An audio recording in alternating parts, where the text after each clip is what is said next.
तो ये नवंबर 2019 का पेपर है, सॉरी 2020 का पेपर है, हमारा वेरिएंट 42। अच्छा, मैंने आप लोगों को लास्ट क्लास में केस स्टडी करवाई थी। अब देखिए, केस स्टडी आप 50 केस स्टडी सॉल्व कर लो, उसका कोई बेनिफिट नहीं है, क्योंकि हर साल केस स्टडी डिफरेंट आती है। बिजनेस का पेपर नहीं है कि मिलता जुलता सवाल आ जाएगा तो आप लोग कर लोगे, ये डिफरेंट होगा। सही है। अगर आप लोगों को केस स्टडी और प्रैक्टिस करनी है, मैंने अपनी रिकॉर्डिंग के अंदर एक दो केस स्टडी करवाई हुई, आप लोग वो खोल के देख लेना। बेहतर तरीका केस स्टडी का क्या होता है, जिस तरह मैंने पढ़ा था, मैंने क्या किया था, मैं केस स्टडी पढ़ता था, पेंसिल से उसकी एमएस बना लेता था और फिर मार्किंग स्कीम से चेक करता था। मार्किंग स्कीम में आपके पास आंसर गिवन होता है केस स्टडी का, चेक करते रहो। समझे? कोई इतना डिफिकल्ट नहीं है, कोई इतना मुश्किल नहीं है, और केस स्टडी बहुत आसान आती है। लास्ट जो मैंने आप लोगों को करवाई थी, आप लोग देख के अंदाजा हो गया होगा कैसा डिफिकल्टी लेवल होता है। मसला आता है यहाँ पर सेक्शन बी, और सेक्शन बी ही आपके पेपर का ग्रेड बनाता है। सेक्शन ए पे इतना ज्यादा फोकस ना कीजिएगा फिलहाल के लिए, सिर्फ पढ़ो, आंसर लिखो, आगे बढ़ जाओ, कुछ नहीं करना उसके। अच्छा, सेक्शन बी के अंदर आए, हमारे पास ये नवंबर 2020 का पेपर है, हमारा वेरिएंट। आओ जरा ये वाले, अब मैं पेंसिल कॉपी आप लोगों के पास होनी चाहिए, पेन होना चाहिए, आप लोग साथ साथ एमएस बनाते रहो, ठीक है। क्वेश्चन 2 पे आओ, पहले पार्ट बी पढ़े। Using diagrams discuss whether the policies employed by governments to reduce allocative inefficiency are always effective। Allocative inefficiency, efficiency का सवाल है। इसने एफिशिएंसी का पूरा 25 मार्क का सवाल नहीं दिया, इसने 12 और 13 के अंदर तोड़ के दे दिया, तो डरना मत, चीज वही है, बस वो कंटेंट टूट जाएगा आपका, ठीक है। Explain the relationship between pollution created by industrial production and economic efficiency. ये सवाल है आप लोगों का, यानी कि वही एफिशिएंसी का सवाल है। आपने एफिशिएंसी से स्टार्ट लेना है। देखो, एक चीज को फोकस करना, दूसरा सवाल पॉलिसीज के ऊपर है। तो जितनी भी एफिशिएंसी की डायग्राम्स हैं और जितनी भी डीमेरिट की डायग्राम है, डीमेरिट की मैं क्यों बोल रहा हूँ, क्योंकि पोल्यूशन एक डीमेरिट एक्सटर्नैलिटी है, नेगेटिव एक्सटर्नैलिटी है, सही है। तो आप नेगेटिव एक्सटर्नैलिटी की डीमेरिट गुड की बात करेंगे। आपने एफिशिएंसी के इंट्रोडक्शन देना है, आपने एफिशिएंसी की डायग्राम्स बनानी है, आपने क्या बोलते हैं एफिशिएंसी के अंदर एलोकेटिव प्रोडक्टिव ये वाली डायग्राम बना देना। वो जो पीपीसी की मैंने सिखाई थी आप लोगों को, ये एमएसपी आ गया, ये हमारे पास एमएससी आ गया। all the points on the production possibility curve are productively efficient, but only one point is allocatively efficient. That one point which is allocatively efficient might be or might not be allocatively efficient। ये देखें, यहाँ पे मेरे पास demerit code आ रहा है, यहाँ पे मेरे पास मेरिट कोड आ रहा है। तो जरा दिमाग से काम लेना, अपना टाइम अपना बचाना है, टाइम वेस्ट नहीं करना एग्जाम में बैठ के। तो यही एक डायग्राम बनाना, इसी से रेफरेंस देते रहना उसको, समझ गए? पार्ट ए आपका यहाँ पर एंड हो जाएगा, सही। अच्छा, और आई होप इतने बात आप लोगों को पता होगी कि आप पार्ट बी को पार्ट ए से लिंक नहीं कर सकते। यानी कि आप यहाँ पे अगर डायग्राम बना दिया तो आप बोले क्या shown in question 2 part A, ये नहीं करना, और इतने जरा सही से करना। पार्ट बी बोलता है using diagrams discuss whether the policies employed by government to reduce allocative inefficiency are always effective। बेटा, एफिशिएंसी के पॉलिसीज का सवाल है, आपने कोई सी भी 4 पॉलिसीज के बारे में बता दो। आप taxes, subsidy, advertising, state provision, ठीक है, ये 5 हो गई है। ये 5 क्यों हो गई है? क्योंकि एडवर्टाइजिंग आपकी मेरिट की अलग होती है और डीमेरिट की अलग होती है। कंप्लीट बैन, इनमें से कोई सी भी 4 बता दो, मैं आप लोगों को बोलूंगा कि आप लोग इन पे फोकस करो, इन दोनों के ऊपर इतना फोकस नहीं किया करो, सही है। तो आप इनकी डायग्राम्स बनाएंगे, समझाएंगे उसको। मैक्सिमम प्राइस की बात कर सकते हो, मैक्सिमम प्राइस में above the equilibrium price level लगा दो, उस तरह आप जा सकते हैं। बाकी कंक्लूजन में क्या जाएगा? नश थियरी, ठीक है। नश थियरी का मुझे याद कराना, मैं आप लोगों को पैराग्राफ ग्रुप में भेजूंगा। आयजा आपके पास शायद नहीं है, उसने आप उसको आपने याद करना है। उसमें नश थियरी की डेफिनेशन है जो प्रॉपर टर्म्स में लिखी हुई है, उसको आपने कंक्लूजन में डालना है, ठीक है। या ईथन फॉरवर्ड कर देना, मैंने आपको मैसेज किए हुए ना, उसको यार ग्रुप में फॉरवर्ड कर दो। ओके सर, सही है। तो आपका कंक्लूजन इस तरीके से बन जाएगा। एडवर्टाइजिंग के फायदे लिखने हैं, सब्सिडी और टैक्सेस की बुराइयां लिखनी है, पार्ट बी जो है वो आपका डन हो जाएगा। तो ये वाला सवाल अगर आप लोग छोड़ेंगे तो आप बहुत ही बड़े बेवकूफ होंगे। ये पूरा 25 में से आप एटलीस्ट इजी मिनिमम 20 से 21 मार्क्स उठा सकते हो, ठीक है। क्वेश्चन 3 पे discuss whether mergers between firms always operate against the consumer's interest। Business से लिंक सवाल है, एक जनरल सवाल है, इसका इकोनॉमिक्स के अंदर इतना काम नहीं है, एक जनरल सा सवाल। Explain the rules of marginal cost and average cost in determining the profits of a firm. देखिए जब वो आपसे कॉस्ट की बात कर रहा है तो आपने पहले तो इन दोनों का इंट्रोडक्शन देना है, इन दोनों की आपने डायग्राम बनानी है, ठीक है। आपने डायग्राम बना के इसको लिंक करना होगा, फिर आप उसको बताएंगे कि M C is equals to M R आपके पास किस तरीके से बनता है, क्योंकि उसने बोला प्रॉफिट को मैक्सिमाइज करवाना है ना, प्रॉफिट को डिटरमिन करवाना है, तो आप उसको डायग्राम बना के बताएंगे M C is equals to M R पे हम लोग किस तरीके से पहुंचते हैं और क्यों पहुंचते हैं, सही है। ये बात आप उसको बताएंगे। आप रेवेन्यू रेवेन्यू और कॉस्ट का लिंक उसको बना के दिखाओगे। आप उसके अंदर प्रॉफिट्स की बात कर सकते हैं, आप M C equals to M R की बात करेंगे, आप कोई सी भी इम्परफेक्ट की डायग्राम बना दो और क्या बोलते हैं उसको जो है लिंक कर सकते हैं, ठीक है। Part B, discuss whether mergers between firms always operate against the consumer's interest। बेटा इसके अंदर साफ साफ जब मर्ज आप कर रहे हो तो पहले आप बताएंगे कि यार मर्ज करते क्यों हैं, मर्ज करने के एडवांटेजेस क्या होते हैं, मर्ज करने के डिसएडवांटेजेस क्या होते हैं, कंज्यूमर के पॉइंट ऑफ व्यू से क्या होगा, प्रोड्यूसर किस तरीके से कंज्यूमर को एक्सप्लॉइट करेगा या हेल्प करेगा, ये बातें आपने बतानी। तो फेवर में आप क्या क्या बातें लिख सकते हो भाई, आप इकोनॉमीज ऑफ स्केल की बात कर सकते हो, उसकी डायग्राम बना के एक्सप्लेन कर देना साथ में, ठीक है। आप जो है क्या बोलते हैं रिसर्च एंड डेवलपमेंट की बात कर सकते हैं, आप बोलेंगे यार कॉस्ट कम होगी तो प्राइस भी कम होगी, जिससे हमारे पास स्पेंडिंग बढ़ती है, लोग पागलों की तरह खरीदना शुरू करते हैं। आप ये बोल सकते हैं कि यार मोनोपोली बनती है तो मोनोपोली जो होती है वो अपनी क्वालिटी पे कभी भी वो नहीं करती, कॉम्प्रोमाइज नहीं करती। ये सारे आपके एडवांटेजेस आ गए, मैं वही बता रहा हूँ डायग्राम्स कौन कौन सी आएंगी, ये एडवांटेजेस आ गए। एलआरएसी की फिलहाल मैंने एक डायग्राम बनाई है इकोनॉमी ऑफ स्केल पर। डिसएडवांटेजेस के अंदर सबसे पहले तो आप बात करेंगे प्रॉफिट मैक्स वाली। प्रॉफिट मैक्स जब मेरे पास मोनोपोली बन जाती है आप उसकी बात करोगे कि यार ये तो एक्सप्लॉइट करेगी कंज्यूमर को, एमसीसी को एमआर पे ऑपरेट करेगी, समझे बात को। आप डिस इकोनॉमीज ऑफ स्केल की बात करोगे, जिससे आपकी कॉस्ट बढ़ती है तो आपकी प्राइस भी बढ़ना शुरू हो जाएगी, आप ये वाली बात करेंगे। आप बोलेंगे कंज्यूमर्स को ये तंग करेगा, ये अपनी एक्सप्लॉइट करना शुरू करेगा, लेस चॉइसेस फॉर कंज्यूमर, ठीक है, लेस चॉइस फॉर कंज्यूमर्स, बिल्कुल लिख सकते हैं आप, एक्स इनएफिशिएंसी वाला मामला, सही है। आप उसकी बात करेंगे। आप सबसे बड़ा डिसएडवांटेज दोगे वो क्या होता है प्राइस डिस्क्रिमिनेशन, सबसे बड़ा डिसएडवांटेज, आप इसकी बात करेंगे। कंक्लूजन में आप पे डिपेंड करता है कि आप फेवर में हो के अगेंस्ट में हो, या आपके माइंडसेट पे डिपेंड करता है, क्योंकि ये जनरल सा सवाल है, इसमें कोई फिक्स कंक्लूजन नहीं है, आपको जो ठीक लग रहा है। अगर आप फेवर में हो तो आप फेवर के एडवांटेजेस ज्यादा बताना कंक्लूजन में, अगर आप अगेंस्ट में हो तो आप बोलना कि यार भाई नहीं होना चाहिए, ये मसले हैं हमारे पास, मसले खराब होने शुरू हुए थे। मैं आपकी जगह होता है मैं बोलता यार फेवर में आएंगे, क्यों, क्योंकि उससे इकोनॉमी ग्रो होती है, लोग खरीदते हैं, एम्प्लॉयमेंट जनरेट होती है, इकोनॉमी की एक्सपोर्ट्स बढ़ रही होती है, इकोनॉमी को भी फायदा है, कंज्यूमर को भी फायदा है। हाँ गवर्नमेंट को थोड़ा बहुत इन्वॉल्वमेंट रखना चाहिए ताकि वो कंज्यूमर को इतने बुरे तरीके से एक्सप्लॉइट ना करे, ठंड रखे थोड़ी सी, ऐसा नहीं कि कंज्यूमर को दबा के रखे, समझे बात। क्वेश्चन 4, चलो भाई मैं आप लोगों की जगह होता तो मुझे मेरे दो सवाल मिल गए कि मैं कौन से अटेम्प्ट करता, एक में ये वाला अटेम्प्ट करता, एक में ये वाला अटेम्प्ट करता, सही है। इसमें क्या है, the wages of CEO of the 6 largest banks in the United states US were reported to be between 250 and 360 times the average wage of the workers in those banks. The 6 CEOs were all male. Discuss the extent to which economic theory can account for these variation in wages। कुछ भी नहीं है, कुछ भी नहीं है, पूरा labour market का सवाल है। आपने इसके अंदर वहां से स्टार्ट करना है, demand of labour, supply of labour, MRP बताना है, फिर आपने परफेक्ट कंपटीशन बताना है, फिर आपने ट्रेड यूनियन का लिंक करना है, आपने डिस्क्रिमिनेशन के बारे में बात करनी है, आपने elasticity of demand, elasticity of supply of labour के बारे में बात करनी है, आपने उसकी बात करनी है, क्या बोलते हैं उसको, बायलैटरल मोनोपोली की आपने बात करनी है, वो बातें आप उसको बता रहे होंगे। कंक्लूजन में क्योंकि उसने बोला कि यार जितने भी सीईओ हैं वो सारे मेल हैं, ठीक है, और हमारे पास जो ये बैंकर्स हैं 250 360 टाइम एवरेज वेज ज्यादा ले रहे हैं as compare to normal bankers, तो और वो मेल है सारे, यानी कि इसमें वेज डिफरेंशियल्स वाली बात आ रही है।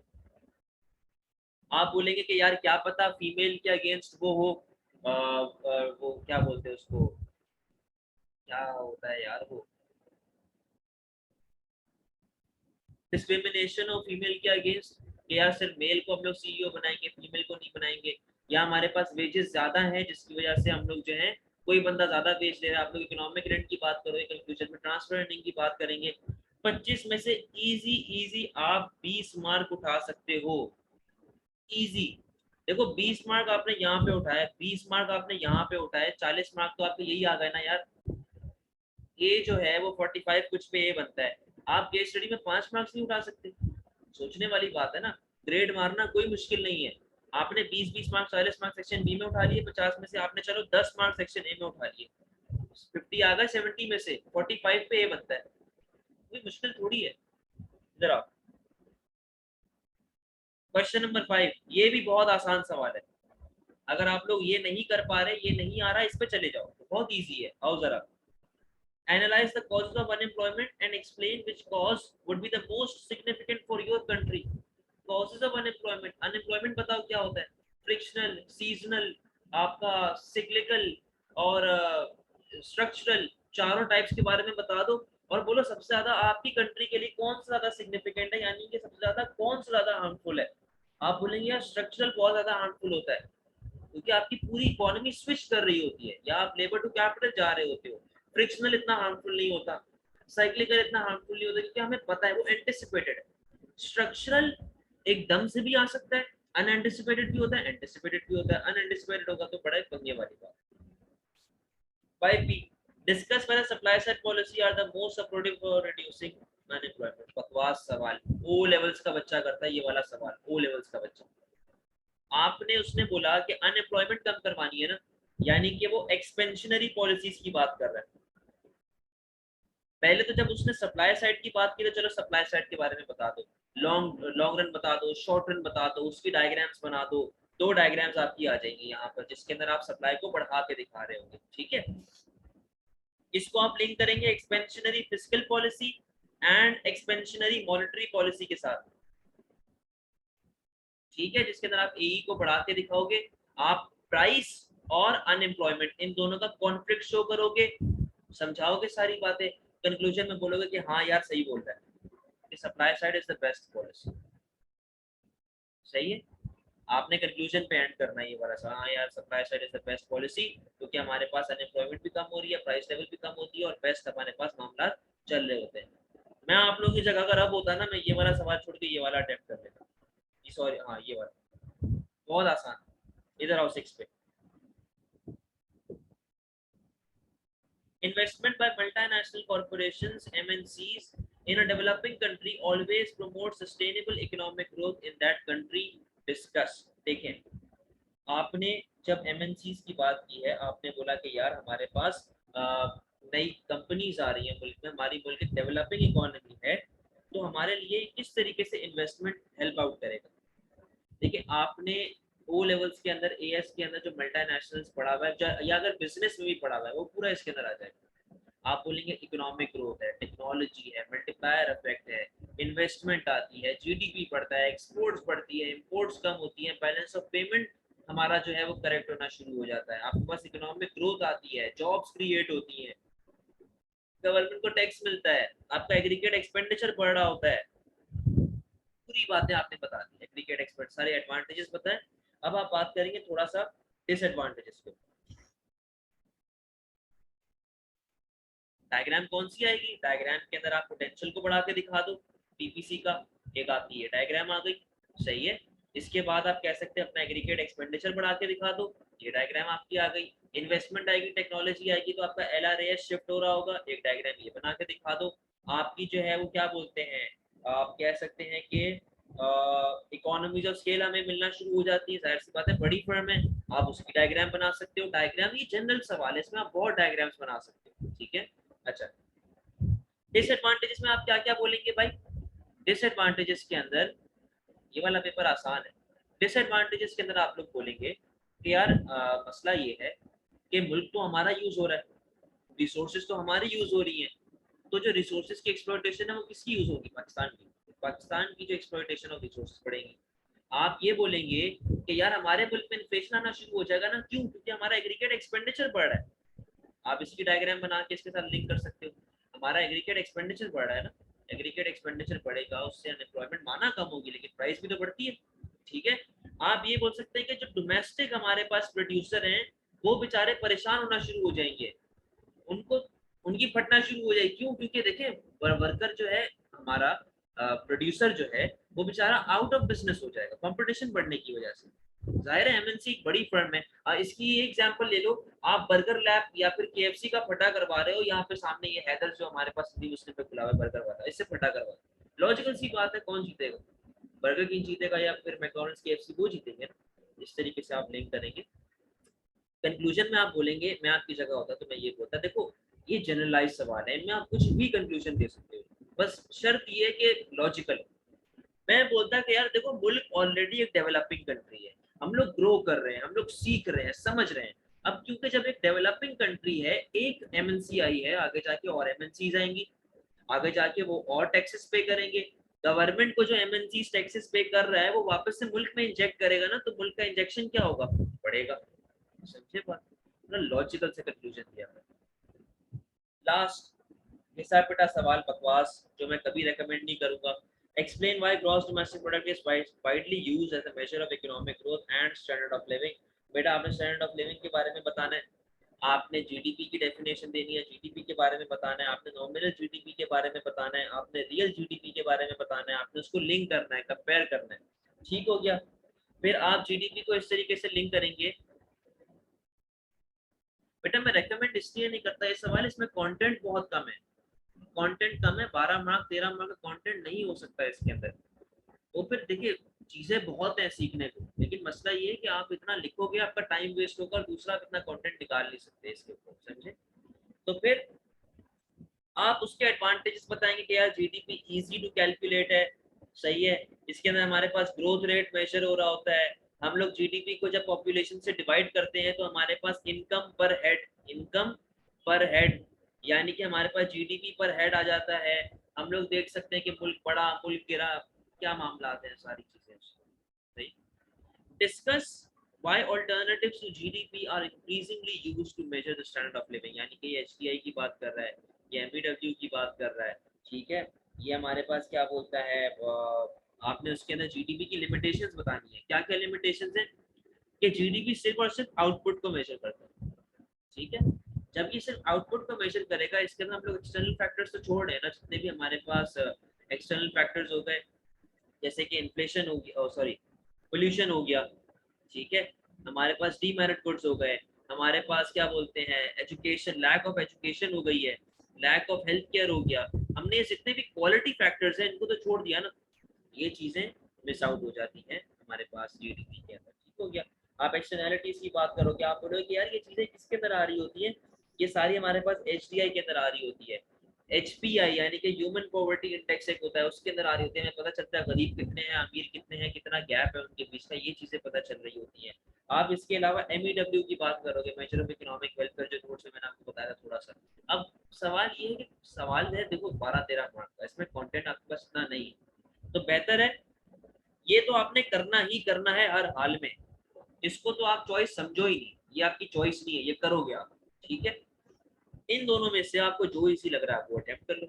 मैं आपकी जगह होता है, मुझे मेरे लिए दोनों आसान है, मुझे दोनों चैप्टर्स बहुत अच्छे लगते हैं, मैं ये भी कर सकता था, मैं ये भी कर सकता था। समझ गए बात को? क्लियर है?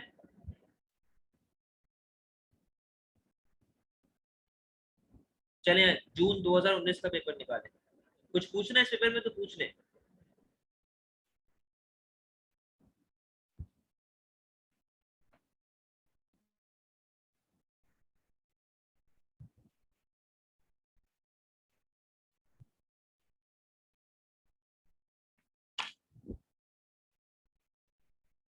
जून 2019 निकाले।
आ जाए। क्वेश्चन 2 वही घिसा पिटा टट्टू सवाल, लेकिन ये आपके मार्क्स बनाएगा, हाँ, इसको छोड़ना नहीं है। Explain what is meant by market failure and consider how far government intervention can reduce market failure. मेरे ख्याल है बताने की जरूरत ही नहीं। मैंने आप लोगों को जो एक फाइल भेजी थी आंसर की, उसके अंदर मैंने 3 क्वेश्चन लिखे थे मार्केट फेलियर के, और मैंने कहा था कि तीनों का आंसर सेम होगा। आप लोग डरते कहाँ पे हो, आप लोग घबरा कहाँ पे जाते हो, वो एक अजीब सा लफ्ज यूज करेगा, आप लोग परेशान। अब जैसे यहाँ पे लिखा हुआ होता है ना, फॉर एग्जाम्पल अगर पेरेटो एफिशिएंसी, आप लोग बोलते हैं यार ये क्या भला चीज है, क्या है ये? भाई कुछ भी नहीं। पेरेटो मैंने आप लोगों को बताया है, वापस से सुने। ये मेरा पीपीसी है। पेरेटो बोलता है without making the other good words of, हम लोग एक गुड को बढ़ा देते हैं। कैसे? अब मैं इधर अगर ऑपरेट कर रहा हूँ और मैं यहाँ से अगर इधर आ जाऊँ ना, इस पॉइंट पर, देखिए मैंने x को तो नहीं गिराया ना, मैंने y को बढ़ा दिया। सही है। इसी तरीके से अगर ये मेरा पॉइंट, मैं यहाँ पर ऑपरेट कर और मैं इस पॉइंट से यहाँ पर आता हूँ, मैंने देखिए y को तो नहीं गिराया, मैंने सिर्फ क्या किया, x को बढ़ा दिया, x से x1 without making the other one words of, हम लोग एक गुड को बढ़ा देते हैं। ये पैरेटो एफिशिएंसी होती है। ये इसका सवाल के अंदर लिंक नहीं है, सिर्फ समझा रहा हूं। फॉर एग्जाम्पल मैं यहाँ पे पैरेटो बोल देता, आप लोग बोलते यार पता नहीं क्या चीज है भाई, आप लोग सवाल छोड़, सवाल नहीं छोड़, कुछ भी नहीं होता। वो सिर्फ आपको, वो आपको इतनी लंबी कहानी भी लिख के देते ना, इतनी लंबी, आंसर नहीं बदलेगा। आपने सिर्फ कुछ बातें कैच करनी है, जैसे यहाँ पे मार्केट फेलियर लिखा हुआ है, गवर्नमेंट इंटरवेंशन लिखा हुआ है, वो ही पूरा फजूल का सवाल। क्वेश्चन 3 पे आओ। A recent newspaper article commented on the fact that a pharmaceutical company charged customers in the United States $800 per treatment, while it charged customers in Egypt $80 for the same treatment। बोलता है कि US के अंदर अगर मैं दांत किसी चीज का इलाज करवाने जाता हूँ तो वहां पर $800 है। सही है। लेकिन अगर मैं सेम चीज अगर इलाज करवाने इजिप्ट में जाता हूँ तो वहां पे $80 प्राइस। सही। यानी कि प्राइस डिस्क्रिमिनेशन की पॉलिसी खेल रहा है। एक जगह पे एक यूएस में 800 ले रहा है और इजिप्ट में ₹80 ले रहा है। Explain why the company might follow this policy and what conditions are necessary to allow this policy to be successful। सही है। ये पार्ट ए था आपका। पार्ट बी बोलता है discuss whether oligopolistic industries always operate against the interest of consumers। सही है। इस पे आते पार्ट ए पे। देखें, पहली बात तो जब वो अलग अलग प्राइस चार्ज कर रहा है तो इसको आपके दिमाग में बात आनी चाहिए कि ये इम्परफेक्ट कंपटीशन, ये परफेक्ट नहीं है, ये इम्परफेक्ट कंपटीशन। पहली बात, आपने इम्परफेक्ट का इंट्रोडक्शन दिया, आपने इम्परफेक्ट से स्टार्ट किया, आपने उसकी कहानी बताना शुरू की। फिर आप स्टार्ट करेंगे प्राइस डिस्क्रिमिनेशन का कॉन्सेप्ट। उसको प्राइस डिस्क्रिमिनेशन के बारे में बताओगे, उसका इंट्रोडक्शन दोगे, उसकी नॉलेज दोगे आप जो है। फिर उसके बाद अपना स्टार्ट करेंगे कि यार आप उसको बता, देखो अगर डायग्राम याद करो प्राइस डिस्क्रिमिनेशन की, उस डायग्राम में इलास्टिक भी था, उस डायग्राम में इनइलास्टिक भी था। तो आपने उसको ये बात भी शुरू में बतानी है कि अगर इलास्टिक डिमांड है तो एमआर कभी भी नेगेटिव नहीं जाएगा, अगर इनइलास्टिक डिमांड है तो एमआर नेगेटिव जाएगा। आप उसकी डायग्राम बनाएंगे प्राइस डिस्क्रिमिनेशन की, आप उस डायग्राम को एक्सप्लेन करेंगे, आपको 12 में से 12 मिल जाए। सही है। पार्ट बी पे आए। Discuss whether oligopolistic industries always operate against the interest of consumers। बोलता है कि यार ओलिगोपोली जो है इंडस्ट्री, क्या वो हमेशा कंज्यूमर के अगेंस्ट काम कर रही होती है, उनके कभी बारे में, उनके बारे में नहीं सोचती। अब आपने ओलिगोपोली का इंट्रोडक्शन देना है कि ओलिगोपोली होती क्या है, ओलिगोपोली के बारे में बताना है। अच्छा, अब आपने बातें तीनों करनी है। वो 3 बातें क्या क्या थी? एक तो कल्यूसिव, दूसरी नॉन कल्यूसिव, और तीसरी आपके पास थी डिओपली। यही था। लेकिन आपका फोकस इस पे होना चाहिए। इस पे फोकस होने का मतलब कि आपने लंबी इस पे करनी है, इन दो को एक एक पैराग्राफ के अंदर समझा देना, ज्यादा लंबा नहीं करना है इस चीज को। ठीक है। अच्छा, आपने डायग्राम कौन सी बनानी है? आपने डायग्राम ये वाली बनानी है। यहाँ पे प्राइस आ गई या प्राइस कॉस्ट रेवेन्यू आ गया, यहाँ पे आपके पास क्वांटिटी आ गई, इलास्टिक, इनइलास्टिक, ये आ गया आपका एमआर। सही है। ये पॉइंट आपका किंग का बना था, इतनी क्वांटिटी आप बेच रहे हो। ठीक है। ये आपके पास आ गया MC1, ये आ गया एक MC। ठीक हो गया। ये आ गया आपके पास MR स्ट्रेट लाइन के बीच में। ये डायग्राम आपने बनानी है और यही फाइनल डायग्राम होती है। मैंने आपको जो 8-10 डायग्रामें बनवाई थी, मेरा मकसद इस तक पहुंचना था, और मैंने आपसे कहा था कि आपने ये डायग्राम बनानी है हमेशा एग्जाम में, बाकी कुछ नहीं बनाना, समझ गए? तो आपने किस तरीके से इसको बनाना है, एक्सप्लेन करना है, ओलिगोपोली के बारे में बताना है कि भाई ये क्यों अगेंस्ट होता है या फायदे में होता है, कंज्यूमर के पॉइंट ऑफ व्यू से बताओगे, आप प्राइस वॉर्स की बात करेंगे, आप इकोनॉमीज ऑफ स्केल की बात करोगे, जाहिर है बड़ी फर्म में तो कॉस्ट कम होती है तो प्राइस भी कम हो जाएगी, आप बोलेंगे कि यार नई प्रोडक्ट इंट्रोड्यूस होती है, ठीक है, आप रिसर्च एंड डेवलपमेंट की बात करेंगे, इन दी एंड कंक्लूजन आप पे डिपेंड करता है कि यार आप क्या करें, सही। अच्छा, 4, analyze how an individual consumer's demand curve for a product is derived and consider how this may be linked to the market demand curve. Market demand curve आप लोगों ने O levels और AS में पढ़ा हुआ होगा। अच्छा, अब आपने देखो आपके पास दो अप्रोच है, या तो आप इस सवाल को यूटिलिटी के साथ लिंक कर दो, या तो आप इस सवाल को इंडिफरेंस कर्व और बजट लाइन के साथ लिंक कर दो, आपकी मर्जी है, कोई मसले वाली, क्योंकि दोनों से डिमांड कर्व हमारे पास निकलता है, सही है। आपने अगर यूटिलिटी से जा रहे हो, यूटिलिटी को एक्सप्लेन करोगे, M U D U Alfred Marshall, वो सारी बातें, law of diminishing margin utility, उसकी डायग्राम, फिर उसको लिंक करेंगे डिमांड से, जो कि इजी तरीका है, मार्क्स गेनिंग तरीका। दूसरा तरीका भी इजी है, आप इंडिफरेंस कर्व से स्टार्ट करो, आप बजट लाइन के बारे में बताओ, आप एमआरएस बताओ, आप स्लोप ऑफ बजट लाइन बताओ, इक्विलिब्रियम बना के दिखाओ, एक पीसीसी बना देना, उसके साथ डिमांड को लिंक करेंगे आप, एक डायग्राम, और फिर एक मार्केट डिमांड की आप डायग्राम बनाएंगे, मार्केट डिमांड कर्व की, ठीक है, और आप इसका कर लेंगे। ये सेम सवाल मेरे नोट्स के अंदर मैंने दिया हुआ है, खोल के देख लेना। पार्ट बी क्या बोलता है, use in difference curve analysis to distinguish between the effect of increase in income on consumers demand for a normal good and for an inferior good, ठीक है।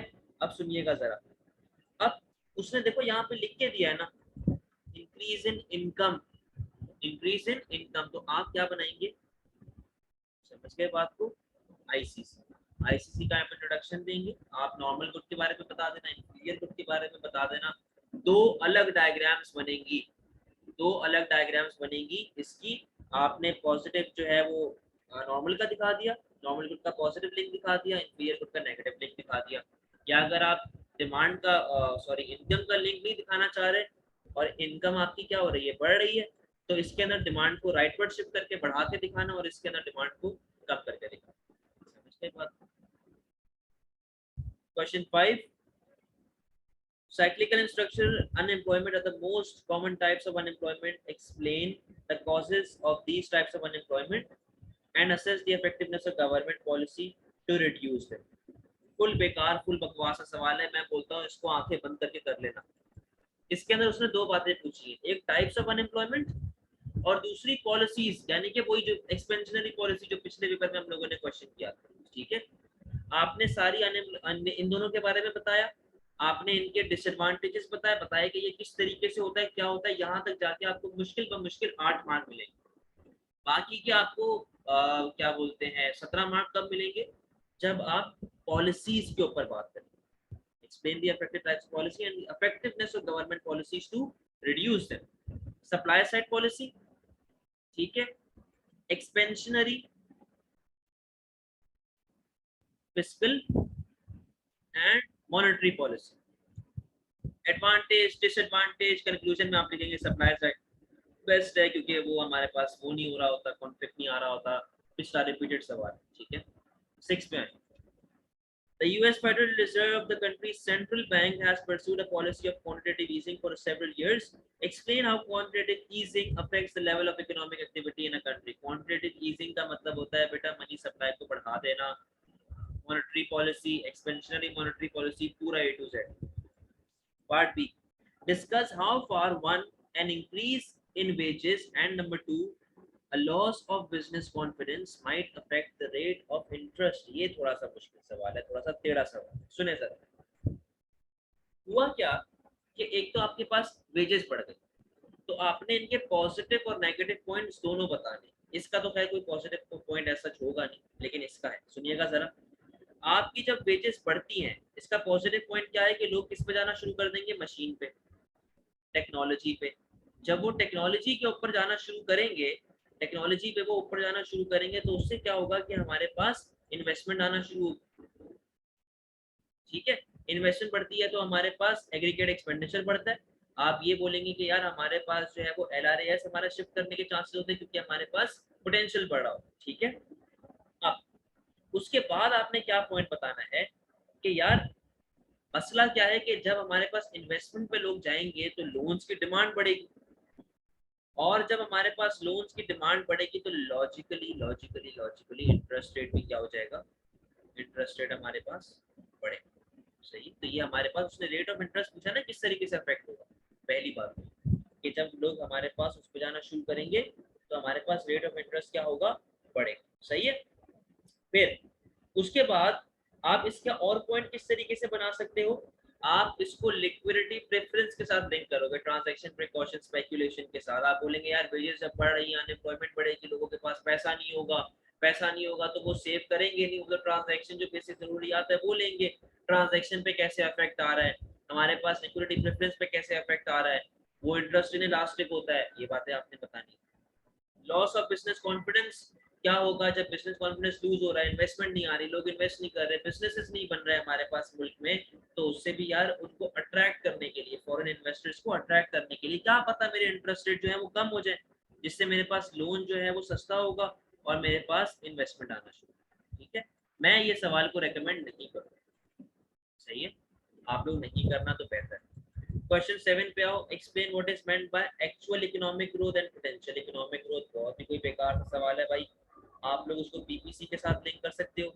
ये पोटेंशियल आ गया, क्या हुआ स्क्रीन नाटक गई है क्या, ये आपका पोटेंशियल आ गया। एक्चुअल इकोनॉमिक ग्रोथ का मतलब है कि आप ऐसे आगे चले गए, पोटेंशियल का मतलब क्या है कि ऐसे आगे चला गया। आप LRAS से लिंक करो, आप एग्रीगेट एक्सपेंडिचर के अंदर जो हमारे पास डिफ्लेशनरी गैप था उसके साथ लिंक करो।